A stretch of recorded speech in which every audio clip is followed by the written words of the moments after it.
ذكره وسراجا منيرا أما بعد فإن خير الحديث كتاب الله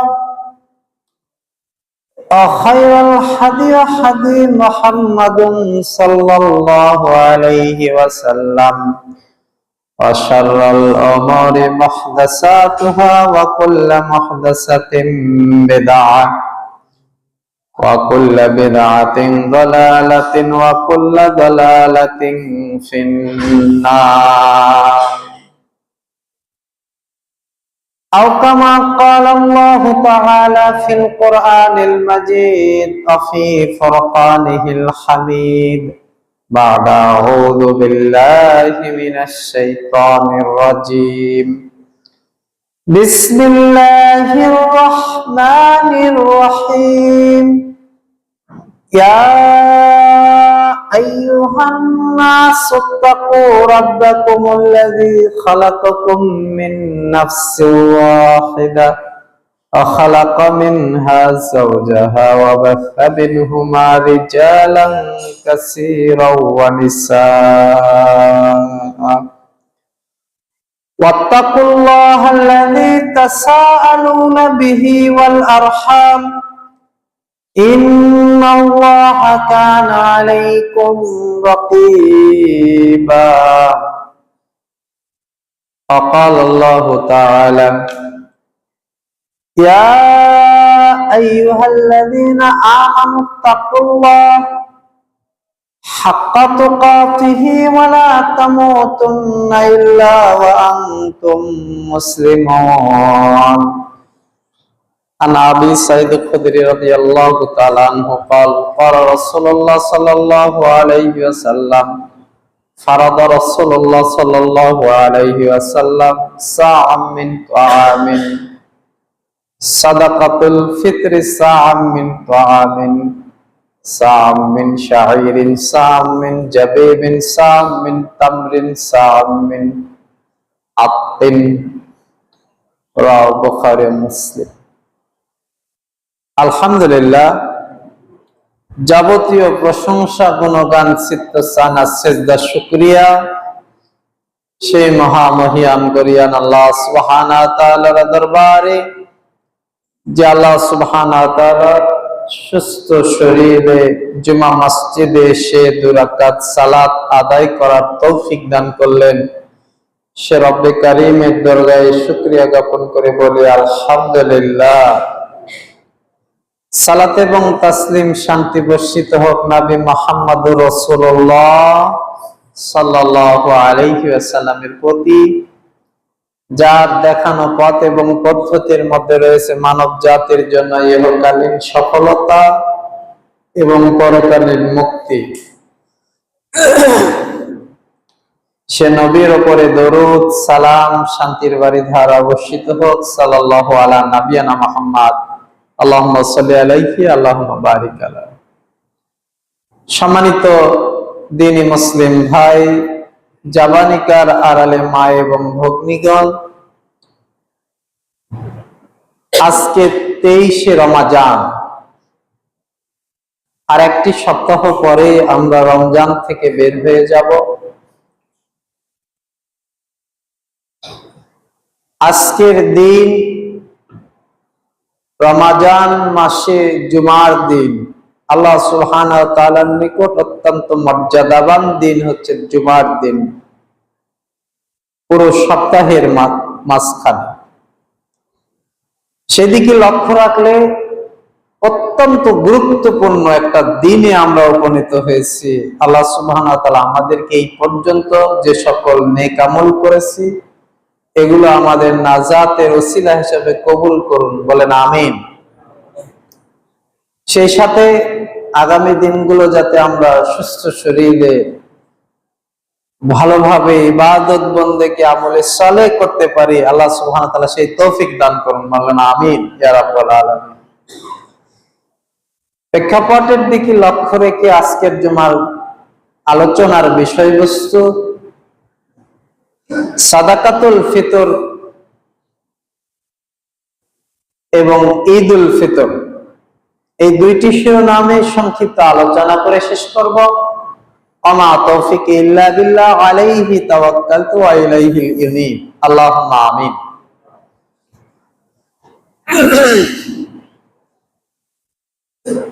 আল্লাহ সুবহানাহু ওয়া তাআলা কোরআন নাজিল করেছেন এই মাসে, যে মাসে অত্যন্ত গুরুত্বপূর্ণ বিষয়বস্তু হচ্ছে কোরআন তেলাওয়াত করা এবং সিয়াম রাখা। সেই সাথে এই মাসের মর্যাদা মর্তবার কথা চিন্তা করে পাপ পরিত্যাগ করা। বিষয়বস্তুর আগে এই বিষয়টা বলা অতীব জরুরি বলে আমি মনে করছি। দেখুন, আজকে 23টা রমাজান চলে গেছে। আল্লাহ রাসূল সাল্লাল্লাহু আলাইহি ওয়াসাল্লাম বলেছেন, ইযা দাখালা রাগিমা আনফু রাজুলান দাখালা আলাইহি রমাদান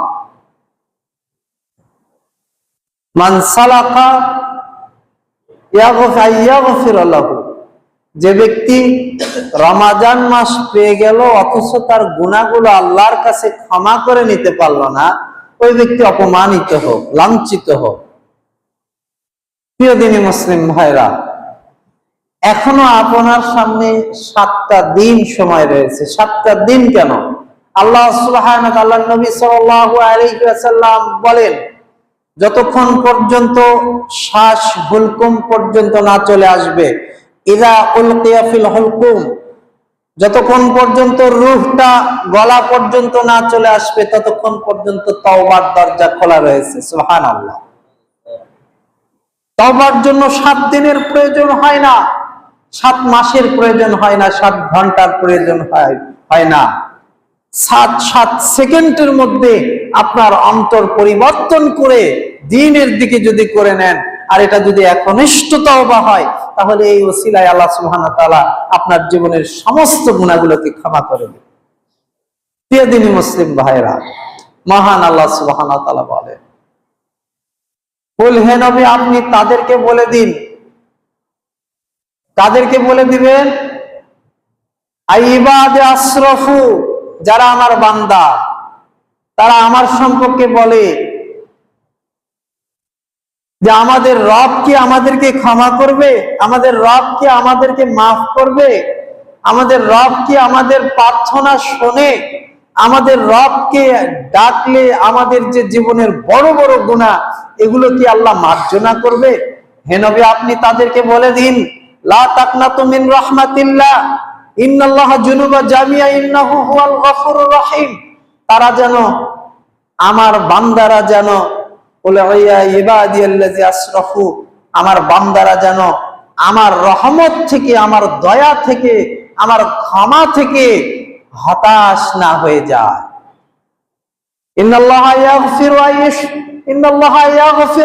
আর নিশ্চয় আল্লাহ তাআলা ক্ষমা করেন, ইন্নাহু হুয়াল গফুরুর রহিম, আর তিনি তো চরম ক্ষমাশীল, পরম দয়ালু। সুবহানাল্লাহ। আল্লাহ হচ্ছেন চরম ক্ষমাশীল, পরম দয়ালু।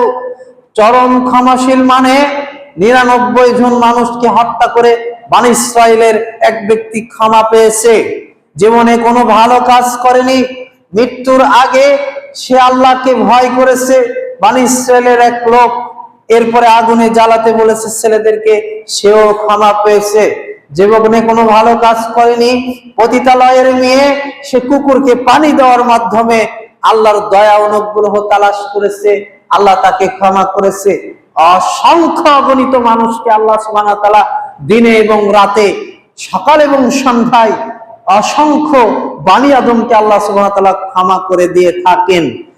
আল্লাহ সুবহানাহু ওয়া তাআলা বলেন, প্রতি রাতে আমি আমার হাতকে উন্মুক্ত করে দিই, আমি আমার হাতকে প্রসারিত করে দিই, অসংখ্য মানুষকে জাহান্নাম থেকে মুক্ত করে জান্নাত দিয়ে দিই। প্রতিদিন আল্লাহ সুবহানাহু ওয়া তাআলা তার হাতকে উন্মুক্ত করেন, প্রসারিত করেন, অসংখ্য অগণিত মানুষকে জাহান্নাম থেকে মুক্ত করে জান্নাতে দেন। কিন্তু প্রশ্ন হচ্ছে, 23টা রমজান হয়ে গেল, আমি আর আপনি কি আল্লাহর কাছে ফিরে আসতে পেরেছি? সুদ, ঘুষ, জিনা, ব্যভিচার, অন্যায়, জুলুম, পাপাচার, অনাচার, দুরাচার, এগুলো সব কবিরা গুনাহ। আর কবিরা গুনার শর্ত হচ্ছে তওবা ইস্তেগফার করতে হবে এবং ওই পাপ থেকে ফিরে আসতে হবে। ফিরে না আসা পর্যন্ত ওই পাপ ক্ষমা হবে না। আল্লাহ রাসূল সাল্লাল্লাহু আলাইহি ওয়াসাল্লাম এই জন্য বললেন, 3 শ্রেণীর মানুষ জান্নাতে যাবে না। মুদমিনুল খামর, যারা নিয়মিত নিশাদার দ্রব্য পান করে, লা ইয়াদখুলুল জান্নাতা হারামুন, এই ব্যক্তির উপরে জান্নাত হারাম করা হয়েছে। যে ব্যক্তি নিয়মিত নিশাদার দ্রব্য পান করবে সে জান্নাতে যাবে না। এটা এই জন্য যে নিশাদার দ্রব্য প্রতিদিন খায়, সে তওবা করেনি। মুরব্বী, এখনো যদি আপনার গুল দেওয়ার অভ্যাস থাকে, আজকে এই জুমা থেকে পরিত্যাগ করবেন আল্লাহর সন্তুষ্টির জন্য। এখনো যদি বিড়ি সিগারেট খাওয়ার অভ্যাস থাকে, বিড়ি সিগারেট, গুল, গাঁজা একই জিনিস, পার্থক্য করার সুযোগ নেই। ওই গাঁজাটাকে গুঁড়া করে গুল বানানো হয়েছে, আর যেটা পুড়িয়ে খাওয়া হয় ওটাকে গাঁজা বা সিগারেট বলা হয়, একই জিনিস। আফিম, হিরোইন, মদ, যা কিছু রয়েছে সব হারাম। হারামের সংজ্ঞা হচ্ছে তার বেশি খেলে নেশা হয়, তার অল্পও খাওয়া যাবে না, 1 চিমটেও খাওয়া যাবে না। 1 সিপি মদ খেলেও হারাম হবে, 1 বোতল খেলেও হারাম হবে। এই জন্য আল্লাহ নবী সাল্লাল্লাহু আলাইহি ওয়াসাল্লাম বললেন, যারা নেশাদার দ্রব্য নিয়মিত পান করে তারা জান্নাতে যাবে না। আর কে জান্নাতে যাবে না? ওই ব্যক্তি জান্নাতে যাবে না যে পুরুষ হয়ে নারীদের পোশাক পরে, সে জান্নাতে যাবে না।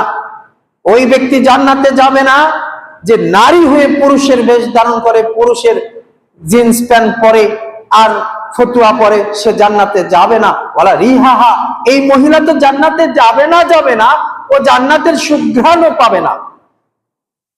আরেক শ্রেণীর মানুষ জান্নাতে যাবে না, মাঝখানে যেটা বলতেছিলাম, পিতামাতার অবাধ্য সন্তান জান্নাতে যাবে না, উকুকুল ওয়ালিদাইন, পিতামাতার আনুগত্যশীল বান্দা জান্নাতে যাবে। আর পিতামাতার নাফরমানি করা সন্তান জান্নাতে যাবে না। আল্লাহ নবী সাল্লাল্লাহু আলাইহি ওয়াসাল্লাম 1450 বছর আগে বলেছে, যুবক শুনো, তোমার মা যা বলে তাই শোনো। মা যদি মন্দ বলে তখন মাকে বলো, আম্মু এটা তো মন্দ বলতেছেন, এটা তো কোরআন হাদিসের বিরুদ্ধে যাচ্ছে, এটা তো বিবেকের বিরুদ্ধে যাচ্ছে, এটা তো অন্যায়, অপরাধ। তুমি মুখের উপরে জোরে বলতে পারবে না এটা অন্যায়, আস্তে বলতে হবে। অন্যায় বলতেছে এটাও ঠিক, কিন্তু জোরে বলা যাবে না, জোরে বললে আল্লাহ নারাজ হয়ে যাবে। বিষয়টা খুব জটিল এবং কঠিন। পিতামাতার অবাধ্য সন্তান জান্নাতে যাবে না। আল্লাহ নবী সাল্লাল্লাহু আলাইহি ওয়াসাল্লাম এবার প্রথম দুটিকে ঠেকিয়ে দিয়ে বলতেছে, ওই ব্যক্তি জান্নাতে যাবে না আল্লাযী ইকুর আহলে ফিল খাবাইস, যে তার পরিবারে বেহায়াপনা চালু রেখেছে, ও জান্নাতে যাবে না। কি সিয়াম রাখলেন? 23টা সিয়াম, 23 বছর সিয়াম, 50 বছর সিয়াম রাখলেন। এখন আপনার স্ত্রী যে আপনার ছোট ভাইয়ের সাথে গল্প করে, দেবরের সাথে গল্প করে, কি দিন পালন করলেন আপনি? দিনকে আপনি কিভাবে বুঝলেন? আপনার ছোট ভাই অর্থাৎ আপনার স্ত্রীর দেবর, ভাসুর, আপনার বোনের জামাই আপনার স্ত্রীর জন্য হারাম। অর্থাৎ আপনি মারা গেলে তাদের সাথে বিবাহ বসা জায়েজ তাদের জন্য। কথা মনে হয় বোঝাতে পারেন। আপনি আজকে মারা গেলে 4 মাস 10 দিন পরে আপনার ছোট ভাইয়ের সাথে আপনার স্ত্রীর বিবাহ বসা হালাল, সে বিবাহ করতে পারবে। এই জন্য আল্লাহ নবী সাল্লাল্লাহু আলাইহি ওয়াসাল্লাম বললেন, যে ব্যক্তি তার পরিবারে খাবাইসি চালু রেখেছে, স্ত্রী 14 জন পুরুষের বাইরে কারোর সাথে কথা বলতে পারবে না, পর্দার খেলাপ করতে পারবে না, মেয়ে 14 জন পুরুষের বাইরে কারোর সাথে কথা বলতে পারবে না, ওড়না ছাড়া, হিজাব ছাড়া, জিলবাব ছাড়া বাড়ির বাহিরে যেতে পারবে না।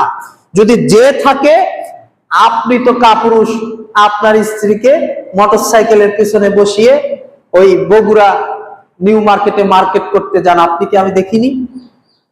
আপনাকে আল্লাহ নবী বলতেছে, আল্লাযী ইকুর আহলে ফিল খাবাইস, পরিবারে বেহায়াপনা, বেলাল্লাপনা, নোংরামি, বপট্টা, আর ভ্রষ্টামি চালু করে রেখেছে। আল্লাহ নবী সাল্লাল্লাহু আলাইহি ওয়াসাল্লাম এই কথাই বলেছে, এই ব্যক্তি জান্নাত যাবে না, তাহাজ্জুদ পড়লেও যাবে না, হজ করলেও যাবে না। আরে হজ করা কি? এই ব্যক্তি যদি কাবা ঘরের গিলাফ ধরে কান্নাকাটি করে আর তওবা না করে, পরিবার যদি এভাবেই চলতে থাকে আর ওর উপরে মৃত্যুবরণ করে, তাহলে ওই ব্যক্তি দায়ুস হয়ে মৃত্যুবরণ করলে ওই ব্যক্তি জান্নাতে যাবে না। নবী সাল্লাল্লাহু আলাইহি সাল্লাম 1450 বছর আগে বলেছে। শুনুন, এই জন্য 23টা রমজান চলে গেছে, কবিরা গুনাহ হয়ে যাচ্ছে আপনার দ্বারা, যেগুলা আজকে ওগুলোকে নোট করবেন যে সুদ খাওয়া কবিরা গুনাহ, ঘুষ খাওয়া কবিরা গুনাহ, স্ত্রী মেয়ে যদি বেপরদায় চলে এটা আমার জন্য কবিরা গুনাহ। কথা বুঝতে পারেননি? এই কবিরা গুনাহ থেকে আমি নিজেকে বাঁচাবো। ইয়া আইয়ুহাল্লাযীনা আমানু, হে বিশ্বাসী সম্প্রদায়, কু আনফুসাকুম, তোমরা নিজেদেরকে বাঁচাও, ওয়া আহলিকুম নার, জাহান্নামের আগুন থেকে পরিবারের লোকজনকে বাঁচাও। এটা আপনার দায়িত্ব, আল্লাহ দিয়েছেন। নিজেকে জাহান্নাম থেকে বাঁচাতে হবে, পরিবারের লোকদেরকে জাহান্নাম থেকে বাঁচাতে হবে। আলোচনার এই পর্যায়ে আমি বলতেছিলাম, জরুরি ভিত্তিতে আজকে এখন এই বৈঠকে তওবা ইস্তেগফার করতে হবে। আস্তাগফিরুল্লাহাল্লাযী লা ইলাহা ইল্লা হুয়াল হাইয়ুল কাইয়্যুম ওয়া আতুবু ইলাইহি। প্রতিপালক, আপনি ছাড়া কোনো মাবুদ নেই, আপনি কেবলমাত্র ইবাদত পাওয়ার যোগ্য ইলাহ, আপনি কেবলমাত্র সিজদা পাওয়ার, নজর পাওয়ার, মানত পাওয়ার, নিয়ত পাওয়ার একমাত্র কেবলমাত্র উপাস্য। আপনি হাইয়্যু, আপনি চিরঞ্জীবী, আপনি কাইয়্যুম, আপনি চিরস্থায়ী, আপনি চিরদিন থাকবেন। আপনি জাহির, আপনি প্রকাশ্য, আপনি বাতিন, আপনি গোপন, আপনি আউয়াল, আপনি প্রথমে ছিলেন, আপনি আখির, আপনি শেষেও থাকবেন। সারা পৃথিবী ধ্বংস হয়ে যাবে, সারা পৃথিবীর মানুষ, কুল্লু নাফসিন যায়কাতুল মাউত, প্রত্যেকটি রূহ মৃত্যুবরণ করবে। আপনি হাইয়্যু, আপনি চিরঞ্জীবী, আপনি চিরদিন বেঁচে থাকবেন। রব্বুল আলামিন এই সকল গুণবাচক নাম উচ্চারণ করে আপনার কাছে ওয়া আতুবু ইলাই, আমি তওবা ইস্তেগফার করতেছি। জীবনে আর কোনোদিন জিনা, ব্যভিচার, মদ পান আর চগলখুরি আর কবিরা গুনাহ, সুদ ঘুষের মতো অপরাধে আমি জড়াবো না। রব্বুল আলামিন এই মর্মে আমরা তওবা ইস্তেগফার করতেছি, আপনি আমাদের তওবাকে কবুল করুন, আমিন। এভাবে জোরালো উপস্থিতি নিয়ে আপনাকে এই জুমা থেকে তওবা করার জন্য উদাত্ত আহ্বান করছি। এরপরে যেটা বিষয় তা হচ্ছে সাদাকাতুল ফিতর। সাদাকাতুল ফিতর গুরুত্বপূর্ণ একটি ইবাদত এবং ফরজ ইবাদত। সকল ফরজ আল্লাহর পক্ষ থেকে হতে হবে, বিষয়টা এরকম নয়। এই কথা আল্লাহ সুবহানাহু ওয়া তাআলা সূরা নিসার 80 নম্বর আয়াতের মধ্যে বলেন, আমাইয়ুতির রাসূলা ফাকাদ আতা আল্লাহ, যে নবীর ইত্তেবা করলো সে আল্লাহর ইত্তেবা করলো, যে নবীকে মানলো সে আল্লাহকে মানলো, যে নবীর অনুসরণ করলো সে আল্লাহর অনুসরণ করলো। আল্লাহ সুবহানাহু ওয়া তাআলা কোরআনের অনেক আয়াতে বলছে আতিউল্লাহ ওয়া আতিউর রাসূল, যে আল্লাহকে মানলো, আল্লাহর আনুগত্য করলো, রাসূলের ইত্তেবা করলো। এইবার আল্লাহ সুবহানাহু ওয়া তাআলা কথাকে ঘুরিয়ে বলতেছে যে আমাইয়ুতির রাসূলা ফাকাদ আতা আল্লাহ, যে নবীকে মানলো ও আল্লাহকে মানলো, যে নবীর ইত্তেবা করলো সে আল্লাহর ইত্তেবা করলো। কথা কি বুঝতে পেরেছেন? মানে আল্লাহ বলতেছে আমার নবী যা বলে, ওমা আতাকুমুর রাসূলু ফাখুযুহু ওয়া মা নাহাকুম আনহু ফান্তাহু, আমার নবী তোমাদেরকে যে সুন্নাত পদ্ধতি, আমল, আখলাক, চরিত্র দেয় ওটা গ্রহণ করো, আর তিনি যা থেকে নিষেধ করেন ওটা বর্জন করো, ওটার মধ্যে আমার সন্তুষ্ট রয়েছে। এজন্য আবু সাঈদ খুদরি থেকে বর্ণিত, তিনি বলেন সহিহ বুখারী 1503 নম্বর হাদিস, ফারাদ রাসূলুল্লাহ সাল্লাল্লাহু আলাইহি ওয়াসাল্লাম, নবী সাল্লাল্লাহু আলাইহি ওয়াসাল্লাম মুহাম্মদ সাল্লাল্লাহু আলাইহি ওয়াসাল্লাম ফরজ করেছে যাকাতুল ফিতর, সাদাকাতুল ফিতর, অর্থাৎ ফিতরা দেওয়াকে। আরবিতে হচ্ছে সাদাকা, দান, আর ফিতর মানে এই ইফতার, অর্থাৎ সারা মাস রোজা করার পরে যে দান সাদাকা করা হয় এটাকে সাদাকাতুল ফিতর বা ফিতরা বলা হয়। আপনাদের আঞ্চলিক ভাষায় বা দেশীয় ভাষায় আপনারা বোঝেন ফিতরা। কোরআন হাদিসের ভাষা হচ্ছে সাদাকাতুল ফিতর, অর্থাৎ সারা মাস সিয়াম থাকলেন, এই সিয়াম থাকার পরে আপনি যে সাদাকার মাধ্যমে এই সিয়ামগুলোকে ভঙ্গ করলেন, এটাকে সাদাকাতুল ফিতর বলা হয়। রাসূল সাল্লাল্লাহু আলাইহি ওয়াসাল্লাম এইবার বলেন, ফারাদা রাসূলুল্লাহ সাল্লাল্লাহু আলাইহি ওয়াসাল্লাম, আবু সাঈদ খুদরি বলেন মুহাম্মদ সাল্লাল্লাহু আলাইহি সাল্লাম ফরজ করেছেন, কি ফরজ করেছেন? সাদাকাতুল ফিতর। সাদাকাতুল ফিতর, ফিতরা দেয়াকে ফরজ করেছেন কাদের প্রতি? আলাল আবদি, প্রত্যেক দাসের প্রতি, গোলামের প্রতি, ওয়াল হুররি, প্রত্যেক স্বাধীনের প্রতি, ওয়াস সাগীরি, প্রত্যেক ছোটর প্রতি, ওয়াল কাবীরি, প্রত্যেক বড়র প্রতি, ওয়াল যাকারি, প্রত্যেক পুরুষের প্রতি, ওয়াল উনসা, প্রত্যেক নারীর প্রতি, মিনাল মুসলিমিন, প্রতিটা মুসলমানের প্রতি। কথাকে আরেকবার খেয়াল করতে হবে। কে ফরজ করেছেন? নবী সাল্লাল্লাহু আলাইহি সাল্লাম ফরজ করেছেন। কি ফরজ করেছেন? ফিতরা দেয়াকে ফরজ করেছেন। কাদের প্রতি ফরজ করেছেন? প্রথমে তিনি বলেছেন আলাল আবদি, আপনার বাড়িতে যে কাজের লোক রয়েছে, যে আপনার বাড়িতে ফরমাইশ খাটে, ওই গোবিন্দগঞ্জ গাইবান্ধা থেকে এসে আপনার বাড়িতে পেটে ভাতে কাজ করে, ওর প্রতি সাদাকাতুল ফিতর প্রথম ফরজ করা হয়েছে। ফিতরা ওর প্রতি প্রথম ফরজ করা হয়েছে। ঢাকা শহরে যে লোক 10 তলা ফ্ল্যাটে থাকে, তার বাড়িতে 2, 4, 5টা কাজের মহিলা রয়েছে, কাজের ছেলে রয়েছে, ওই কাজের ছেলে কাজের মেয়ের প্রতি আগে সাদাকাতুল ফরজ, ফিতরা ফরজ, এই কথা নবী সাল্লাল্লাহু আলাইহি সাল্লাম বলেছেন। এরপরে কার প্রতি? আলাল হুররি, প্রত্যেক স্বাধীনের প্রতি, যারা আমরা স্বাধীন রয়েছে সবাই তাদের প্রতি। তারপরে কার প্রতি? প্রত্যেক পুরুষের প্রতি। তারপরে প্রত্যেক নারীর প্রতি। এখন নারী পুরুষ সবাই তো সমান নয়, কেউ ছোট আছে, কেউ বড় আছে। এই জন্য আল্লাহ রাসূল আবার কথাকে ঘুরিয়ে বলতেছে আস-সাগীর ওয়াল কাবীরি, প্রত্যেক বড় এবং ছোটর প্রতি। এইবারে আল্লাহ রাসূল সাল্লাল্লাহু আলাইহি সাল্লাম বলতেছে মিনাল মুসলিমিন, প্রতিটা মুসলমানের প্রতি যে লা ইলাহা ইল্লাল্লাহ বলেছে, রমজান মাস পেয়ে গিয়েছে, আর চাঁদ ওঠার আগে মৃত্যুবরণ করেনি, চাঁদ ওঠার আগে মৃত্যুবরণ করেনি, চাঁদ ওঠার পরে মৃত্যুবরণ করেছে, তার উপর সাদাকাতুল ফিতর ফরজ। এখানে আরেকটু বলি, আপনার স্ত্রী সন্তান জন্ম দিয়েছে আজকে 30শে রমজান, এই দুপুরবেলা সন্তান জন্ম দিয়েছে, বিকালে মারা গিয়েছে, তার উপরে সাদাকাতুল ফিতর ফরজ নয়। দুপুরবেলা সন্তান জন্ম দিয়েছে, বিকেল বেলা সন্তান জন্ম দিয়েছে, চাঁদ উঠে গিয়েছে, আপনার সন্তান মারা গিয়েছে চাঁদ ওঠার পরে, ওর উপরে সাদাকাতুল ফিতর ফরজ। ওই মৃত বাচ্চার জন্য সাদাকাতুল ফিতরা দিতে হবে। কেন দিতে হবে বলেন তো? ওই যে চাঁদ যে উঠে গেল, ফরজ হয়ে গেল, আর ওই সময় সে জীবিত ছিল, এই জন্য তার উপর সাদাকাতুল ফিতর ফরজ। তাহলে ওই বাচ্চার উপর যদি সাদাকাতুল ফিতর ফরজ হয়, তাহলে আপনার প্রতি হয় না? প্রিয় দিনী মুসলিম ভাইরা, এদেশে সাদাকাতুল ফিতরকে, ফরজ বিধানকে একেবারে সুন্নত মুস্তাহাবের পর্যায়ে নেমে দেওয়া হয়েছে।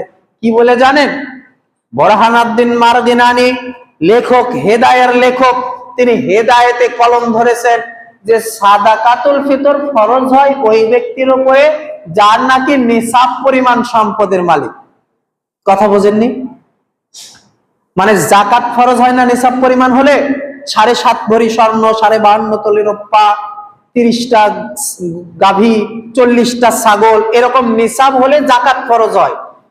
এদেশের বড় একটি কিতাব হেদায়া, যা হানাফি মাযহাবের সবচেয়ে শক্তিশালী গ্রন্থ, যা প্রতিটি মাদ্রাসাতে পড়ানো হয়, সেই কিতাবের লেখক বুরহানুদ্দিন মারদিনানি বলতেছে যে সাদাকাতুল ফিতর, ফিতরা নাকি ওই ব্যক্তিদের উপরে ফরজ যে ব্যক্তি নিসাব পরিমাণ সম্পদের মালিক। আর আমি বুখারীর হাদিস কি শুনিয়েছি আপনাদেরকে? রাসূল মুহাম্মদ সাল্লাল্লাহু আলাইহি ওয়াসাল্লাম বলেছেন সাদাকাতুল ফিতর প্রত্যেক দাসের উপরে, প্রত্যেক গরিবের উপরে, প্রত্যেক ইয়েতিমের উপরে, প্রত্যেক মিসকিনের উপরে, প্রত্যেক ছোটর উপরে, প্রত্যেক বড়র উপরে, প্রতিটা মুসলমানের উপরে ফরজ করা হয়েছে। নেন, এখন আপনি কোনটা মানবেন?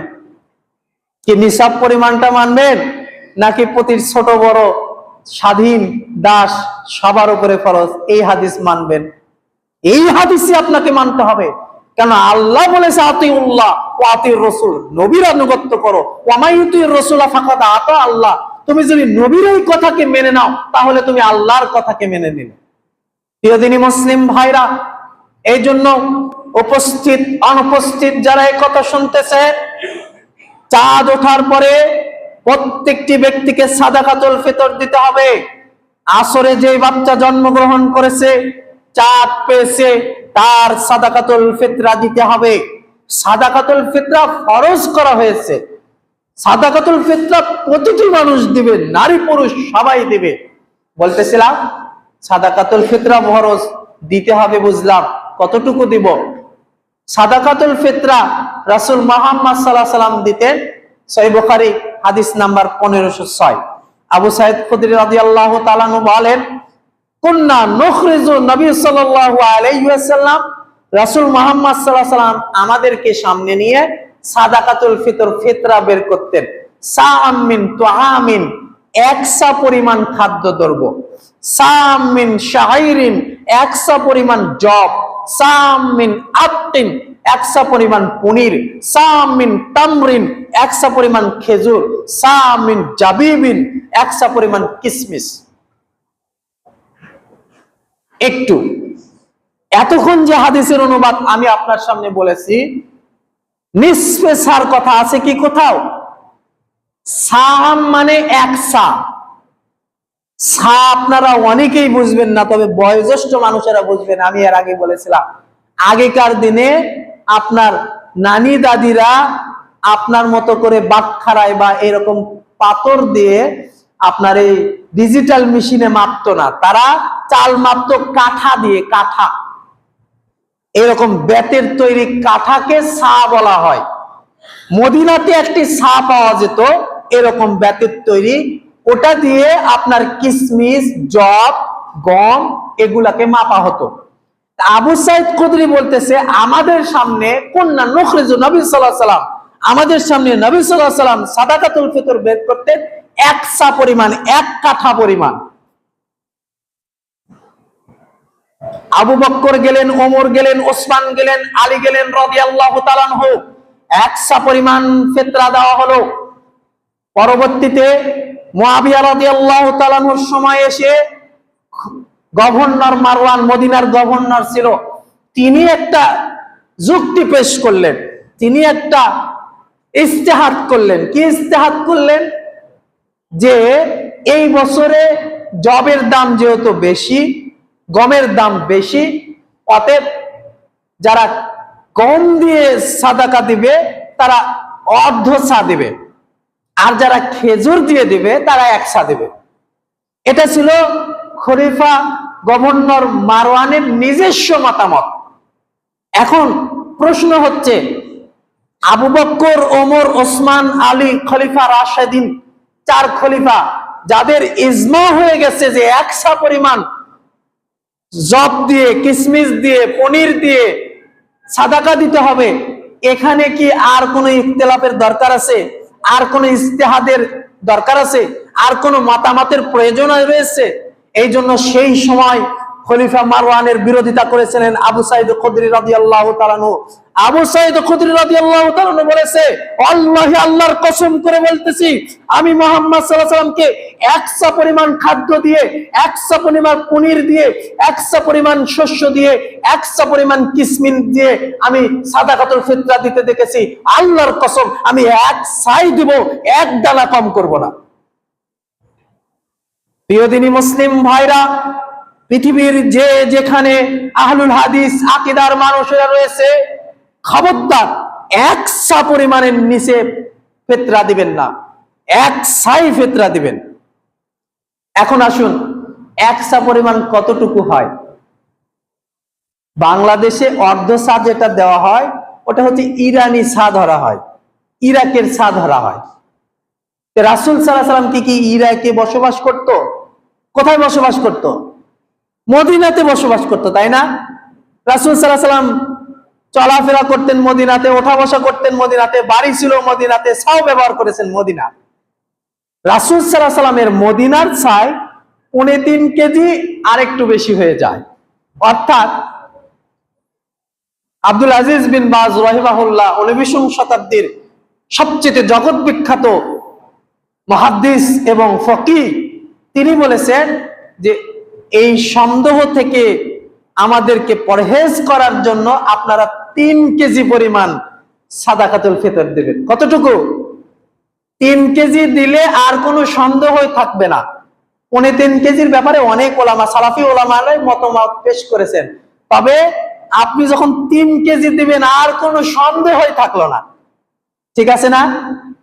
আপনি 3.25 কেজি দিলেন, কিয়ামতের দিনে যদি আল্লাহ বলে যে 3.25 কেজি দিতে পারলে 250 গ্রাম দিতে পারলে না, কি ধরতে পারে কিনা? যেহেতু ফরজ বিধান, এটা সুন্নাত মুস্তাহাব কোনো বিষয় নয়, ফরজ বিধান, এই জন্য সন্দেহ রাখা যাবে না। একেবারে 3 কেজি পরিমাণ প্রতিটা ব্যক্তির পক্ষ থেকে। আপনার পরিবারে যদি 4 জন সদস্য হয়, 3 4 12 কেজি চাল এখানে মাদ্রাসায় জমা করবেন বা মসজিদে জমা করবেন। জমা করার ব্যাপারে রাসূল সাল্লাল্লাহু আলাইহি ওয়াসাল্লামের হাদিস রয়েছে। আল্লাহ রাসূল সাল্লাল্লাহু আলাইহি ওয়াসাল্লাম আবু মুসা আশআরী রাদিয়াল্লাহু তাআলাকে নির্দেশ দিয়েছেন যে তুমি সঙ্গী সাথী তোমার লোকজন নিয়ে এই সাদাকাতুল ফিতরা তোমরা জমা করো, এক জায়গায় করো, একত্রিত করো। কখন করবে? ঈদের চাঁদ ওঠার পরে জমা করা উত্তম। ঈদের চাঁদ ওঠার পরে জমা করা উত্তম। তবে জায়েজ সময় 1 দিন বা 2 দিন আগে থেকে জমার কাজটা শুরু করা যায়। তবে বন্টনের কাজ কিন্তু ঈদের আগে করা জমার থেকে সঠিক হবে না। আপনি যে জমা করলেন, 1 দিন আগে থেকে জমা করতেছেন, ঠিক আছে, কিন্তু বন্টন করবেন হচ্ছে চাঁদ ওঠার পরে ঈদগাহে যাওয়ার আগে। কোন ব্যক্তি যদি ঈদগাহে যাওয়ার পরে সাদাকাতুল ফিতরা দেয়, তার ফিতরা আদায় হবে না। বলবেন তাহলে দিলাম যে এতদিন কি হয়েছে? ওটা সাধারণ দান। আপনি 5 টাকা, 10 টাকা, 50 টাকা, 100 টাকা, 200 টাকা দান করেন না, ওটা দান হিসাবে গণ্য হয়েছে, ওটা সাদাকাতুল ফিতর হবে না। আল্লাহ নবী সাল্লাল্লাহু আলাইহি ওয়াসাল্লাম বলেছেন হবে না। আপনি আমি বললে কি হবে? রাসূল সাল্লাল্লাহু আলাইহি ওয়াসাল্লাম বলেছে যে যদি কোনো ব্যক্তি ঈদের মাঠ থেকে ফিরে এসে সাদকা দেয়, সাদাকাতুল ফিতর ফিতরা দেয়, ওই ফিতরা আদায় হবে না। কারণ ফিতরার 2টা উদ্দেশ্য রয়েছে। একটা উদ্দেশ্য হচ্ছে রাসূল সাল্লাল্লাহু আলাইহি ওয়াসাল্লাম বলেছেন, আব্দুল্লাহ বিন আমর রাদিয়াল্লাহু তাআলা হাদিস এসেছে যে এই যে রোজা অবস্থায় তোমরা যে ফাহিশা কথা বললে, আর তোমরা গালিগালাজ করলে, আর মিথ্যা কথা বললে, কত ভুল ত্রুটি হয়ে গেছে না? আল্লাহ রাসূল কি বলেছিলেন? যে ব্যক্তি রোজা থাকা অবস্থা মিথ্যা কথা এবং অন্যায় কাজ এবং শাহওয়াত প্রবৃত্তিকে দমন করতে পারলো না, তার না খেয়ে থাকাতে আল্লাহর কিছু এসে যায় না, বলেনি? এরপরেও আমার আপনার দ্বারা ভুল ত্রুটি হয়েছে কিনা? হয়েছে, তাই না? এই ভুল ত্রুটিকে আল্লাহ সুবহানাহু ওয়া তাআলা বান্দার থেকে পরহেজ করার জন্য, মিটিয়ে দেওয়ার জন্য তার থেকে সাদাকা আদায় করে নেন। আপনার সাদাকার মাধ্যমে আপনার যে ছোট ছোট দোষ ত্রুটিগুলো রয়েছে, এগুলো আল্লাহ সুবহানাহু ওয়া তাআলা মিটিয়ে দিবেন ইনশাআল্লাহ। এই জন্য সবাইকে সাদাকাতুল ফিতর আদায় করতে হবে। হ্যাঁ, কোন কারণে যদি দূরে সাদাকা দিবেন, ধরেন এখান থেকে 5-10 কিলো দূরে আপনার পরিচিত আত্মীয় স্বজন কেউ আছে, দূরে দিবেন। ঈদের দিনে সকালে দেওয়া বা সন্ধ্যায় দেওয়া, চাঁদ ওঠার পরে দেওয়া সম্ভব নয়, তাহলে 2-1 দিন আগে দেওয়া হাদিস রয়েছে। আব্দুল্লাহ বিন আমর রাদিয়াল্লাহু তাআলা তিনি বলেন যে তার সময়ে আনাস রাদিয়াল্লাহু তাআলা এবং আরো অন্যান্য বিশিষ্ট সাহাবীরা তারা 1 দিন বা 2 দিন পূর্বে সাদাকাতুল ফিতর দিয়েছেন। এই হাদিস থেকে আপনি 1-2 দিন আগে দিতে পারেন, তবে এটা জায়েজ সময় বললাম, উত্তম না। কিন্তু উত্তম কখন বলেন তো? ওই যে চাঁদ উঠেছে, আপনি দেখেছেন, এই চাঁদ ওঠা থেকে শুরু করে ঈদগাহে যাওয়া পর্যন্ত এই মাঝখানে যদি আপনি সাদাকাতুল ফিতর সংগ্রহ করেন এবং আপনি আদায় করেন, এটা হচ্ছে উত্তম সময়। সংগ্রহের জন্য যেটা বললাম, 1 দিন আগে থেকে আপনারা মসজিদে সবাই সাদাকাতুল ফিতর আদায় করবেন। এখানে আসবে, এখান থেকে যাদেরকে দেওয়া যায়, ইয়তীমকে দিবেন, মিসকিনকে দিবেন, ফকিরকে দিবেন, অমুসলিম যাদেরকে আপনি চান যে এরা ইসলামের ছায়াতলে আসা যায়, তাদেরকে সাদাকাতুল ফিতর বা ফিতরা দেওয়া যায়। তবে অনেকেই জাকাতের ব্যাপারে অমুসলিমদেরকে বলেছে এবং সাদকার ব্যাপারে নিষেধ করেছে। সেই হিসাবে আমরা ফকিরদেরকে, মিসকিনদেরকে আর মুসাফির যে অবস্থায় রয়েছে, মাজুর অবস্থায় রয়েছে, তাকে সাদাকাতুল ফিতর দেওয়া যায়। এছাড়াও যেগুলো লিল্লাহ বোর্ডিং রয়েছে, মাদ্রাসাগুলো, এগুলোতে সাদাকাতুল, যেহেতু মাদ্রাসাগুলোতে খুব সামান্য বেতন, অনেকে ইয়েতিমরা থাকে, মিসকিনরা থাকে, অনেকে ফ্রি সেখানে খানাপিনা করে, এই জন্য মাদ্রাসাগুলোতে আপনারা আপনাদের ফিতরাগুলো দিতে পারেন। বলতেছিলাম, তাহলে সাদাকাতুল ফিতর প্রত্যেককে আদায় করতে হবে, প্রত্যেককে। এখান থেকে নিয়ত করে যাবেন ইনশাআল্লাহ 3 কেজি চাউলের বিনিময়ে যদি আল্লাহ সুবহানাহু ওয়া তাআলা আমার পাপপঙ্কিলতা গুলোকে ওজার এই সিয়ামের মিটিয়ে দেয়, তাহলে এ কি এমন ক্ষতি হবে, তাই না? এই নিয়ত করে সবাই একেবারে কাটায় কাটায় 3 কেজি ওজন করে আপনার পরিবারে যদি 4 জন সদস্য থাকে 12 কেজি চাল নিয়ে এসে এখানে জমা করবেন আপনার চাঁদ ওঠার একদিন আগে থেকে। বলতেছিলাম আরেকটি উদ্দেশ্য রয়েছে, তা কি? রাসূল মুহাম্মদ সাল্লাল্লাহু আলাইহি ওয়াসাল্লাম বলেছেন যে ইসলাম একটি সুন্দর ধর্ম, একটি কমপ্লিট জীবন ব্যবস্থার নাম। অতএব ঈদের দিনে একজন ফকির অথবা মিসকিন আরেকজনের কাছে হাত পাততে যাবে, তাই না? এটা মুসলিম হিসাবে সবার কাছে ভালো লাগার বিষয় না খারাপ লাগার? খারাপ লাগার, তাই না? যে আপনারই একজন ভাই, সবাই আদমের থেকে আমরা এসেছি, আর আপনি বাড়িতে পোলাও রান্না করে খাবেন, আর গোস্ত রান্না করে খাবেন, সিমাই খাবেন, পায়েস পিঠাই খাবেন, আর আপনার একজন ভাই, ঠিক আছে, সে আপনার কাছে হাত পাততে আসবে এই একটা খুশির দিনে। বিষয়টা কেমন দেখায় না? এজন্য ইসলাম পুরো সবার জন্য, সবার বাড়িতে যেন খাবার পৌঁছে, সবাই যেন ঈদের দিনে খাবার খেয়ে দুমুঠো ভাত খেয়ে সে যেন ঈদের দিনটা পার করতে পারে, মানুষের কাছে হাত পাততে না হয়, এই জন্য ইসলাম এই সুন্দর ব্যবস্থাটা করে দিয়েছে। এই ব্যবস্থাকে ধ্বংস করেছে আপনার ওই টাকা দিয়ে যখন ফিতরা দিয়েছেন। বোঝেননি কথা? নবী সাল্লাল্লাহু আলাইহি ওয়াসাল্লামের সময় দিরহাম এবং দিনারের প্রচলন ছিল। নবী সাল্লাল্লাহু আলাইহি ওয়াসাল্লামের সময় বিভিন্ন দ্রব্যের মাধ্যমে আপনার বিনিময় দেওয়া হতো। দ্রব্যের মাধ্যমে বোঝেন যে তুমি আমাকে 2 বস্তা খেজুর দিবে, আমি তোমাকে এই উটের বাচ্চাটা দিয়ে দেব। তাহলে ওই উটের বাচ্চাটাই ওখানে আপনার দিনারের কাজ করতেছে, টাকার কাজ করতেছে, ঠিক আছে না? রাসূল সাল্লাল্লাহু আলাইহি ওয়াসাল্লাম দুনিয়ার এত জিনিস থাকতে বললেন না যে তোমরা উট দিয়ে দাও, গাভী দিয়ে দাও, ছাগল দিয়ে দাও, দুম্বা দিয়ে দাও, ভাড়া দিয়ে দাও, দিনার দিয়ে দাও, দিরহাম দিয়ে দাও, এই কথা বললেন না। বললেন সাম মিন তুআমিন, সাদাকা দাও খাদ্য দিয়ে। কি দিয়ে? খাদ্য দিয়ে। যাতে করে আপনি যদি কাউকে, যারা আপনারা গ্রাম অঞ্চলের মানুষ তারা বুঝতে পারবেন যে কারো বাড়িতে যদি চাল থাকে তাহলে 2টা আলু দিয়ে অথবা বেগুন দিয়ে ওটা ছানা করে ভাতটা খাওয়া যায়, তাই না? আর যদি চাল না থাকে তাহলে তার আর ভাত খাওয়ার কোনো ব্যবস্থা থাকে না। অনেক মানুষ দেখবেন যে চাল আছে, রান্না করার কিছু নেই, ওটা রান্না করে ওখানে পানি দিয়ে পান্তা করে লবণ দিয়ে খেয়ে নিল, 2টা মরিচ দিয়ে একটা পেস্ট দিয়ে খেয়ে নিল, ঠিক আছে না? এই জন্য ইসলাম এই ব্যবস্থা দিয়েছে যাতে করে ফকিররা, মিসকিনরা, অসহায় মানুষরা এই আনন্দের দিনে, এই উৎফুল্লতার দিনে, মুমিনদের গুনামার্জনার দিনে তারা যেন মানুষের কাছে না যেয়ে হাত পাতে। এটাকে কি করা হলো? টাকাতে কনভার্ট করা হলো। আর প্রতিক্রিয়া কি দেখা গেল? ওই ঈদের দিনে এই টাকা নেওয়ার জন্য ঈদগাহের সামনে লাইন দিয়ে বসে থাকে, ঠিক কিনা? উদ্দেশ্য সফল হয়নি। যখনই আপনি টাকা নিয়ে আসবেন, আর ঈদের দিনে আপনি নামাজে যাওয়ার সময় তো ওই চাল নিয়ে যাবেন না, আগেই দিয়ে দিবেন। কেউ যাবে সুন্দর পোশাক পরে চাল নিয়ে যাবে না? বলবে আগেই দিয়ে দিই, ঈদগাহে যাওয়ার সময় যাতে আর চাল দেওয়ার প্রয়োজন না হয়। আর যারা নিবে তারা বলবে আগেই নিই, ওই ঈদগাহে যাওয়ার সময় যেন ঝামেলা না হয়, ঠিক আছে না? যখনই টাকাতে কনভার্ট করা হয়েছে, পরিবর্তন করা হয়েছে, সুন্নাহকে বাদ দিয়ে বেদাতকে ধরা হয়েছে। নিঃসন্দেহে টাকা দিয়ে ফিতরা দেওয়া বেদাত। কেন নবী সাল্লাল্লাহু আলাইহি ওয়াসাল্লাম সাহাবা ইকরাম টাকা দিয়ে ফিতরা দেননি, যদিও তাদের সময় দিনার এবং দিরহামের প্রচলন ছিল। তারা দিনার এবং দিরহাম দিয়ে উট এবং তাদের প্রয়োজনীয় জিনিসপত্র কিনতো।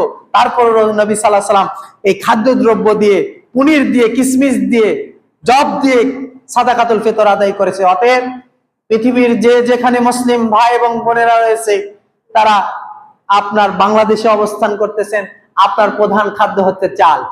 আপনি যে মানের চাল খান ওই মানের সাদাকা করবেন। আপনি খান হচ্ছেন কাটারি 28 আর আপনি 49 51 মোটা চাল দিলেন, হবে কি? ওই হাবিল আর কাবিলের মতো যেন না হয়।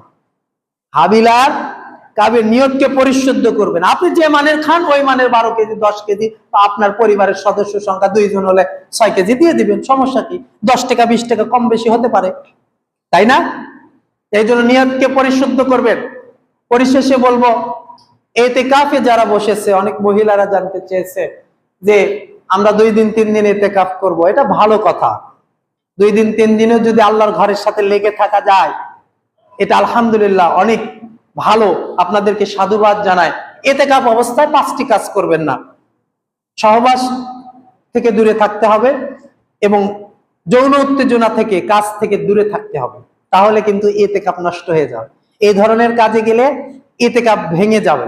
3, অপ্রয়োজনীয় কারোর সাথে অপ্রয়োজনীয় কথা বলবেন না, অপ্রয়োজনীয় স্থান ত্যাগ করবেন না। জরুরত সারার প্রয়োজন হলে জরুরত সেরে নেবেন। খানা পিনার প্রয়োজন হলে, বাড়িতে কাউকে ডাকার প্রয়োজন হলে আপনি ডেকে নেবেন, ঠিক আছে? এমনকি যদি প্রয়োজনে আপনার মসজিদে কেউ আসতেছে না, ইফতারের ব্যবস্থা নেই, সাহারির ব্যবস্থা নেই, খাবার না হলে আপনি সাহারি করতে পারছেন না, ধীরে ধীরে হেঁটে হেঁটে হেঁটে হেঁটে বাড়িতে যাবেন। কথা কি বুঝতে পেরেছেন? বাড়িতে যে খাবার খাবেন, কারোর সাথে কোনো কথা বলবেন না, বা খাবার নিয়ে চলে আসবেন, এটা সবচেয়ে বেশি ভালো হয়। যদি খাবার খানো, রাসূল সাল্লাল্লাহু আলাইহি ওয়াসাল্লাম ইতিকাফ অবস্থায় মসজিদ থেকে বের হয়ে ঘরে ঢুকেছেন, খাবার খেয়েছেন, তারপরে চলে এসেছেন, ইতিকাফ নষ্ট হয়নি। অতএব কারোর সাথে কথা বলা যাবে না। অপ্রয়োজনীয় যদি কথা বলেন আর স্থান ত্যাগ করেন, ইতিকাফ নষ্ট হয়ে যাবে। আর কি হবে? ইতিকাফ অবস্থায় আপনি কারোর সাথে ঝগড়া বিবাদে লিপ্ত হবেন না, ঠিক আছে? ইতিকাফ অবস্থায় মানুষ গালমন্দ করবেন না, কবিরা গুনাহ যেগুলো, এগুলো থেকে বেঁচে থাকবেন। করণীয় কি? করণীয়, ইতিকাফ অবস্থায় বেশি বেশি ইস্তেগফার করুন। আলোচনার প্রথম অংশে বলেছি, শুনুন, আপনার জীবন থেকে 23টা রমাদান চলে গিয়েছে। আল্লাহ রাসূল বলেছে, রমাজান মাস পেল, গুনাহ ক্ষমা করে নিতে পারলো না, ও অপমানিত হোক, ও লাঞ্ছিত হোক। আমি আর আপনি কি লাঞ্ছিত হতে চাই? অপমানিত হতে চাই? আল্লাহ ক্ষমার পয়গাম নিয়ে সকাল এবং সন্ধ্যা, দারাকুতির এক হাদিসে এসেছে, রোজাদার সুবে সাদিক থেকে সূর্য অস্ত পর্যন্ত সিয়াম অবস্থায় যে যা দোয়া আল্লাহর কাছে করবে, আল্লাহ সেই দোয়াই কবুল করবে।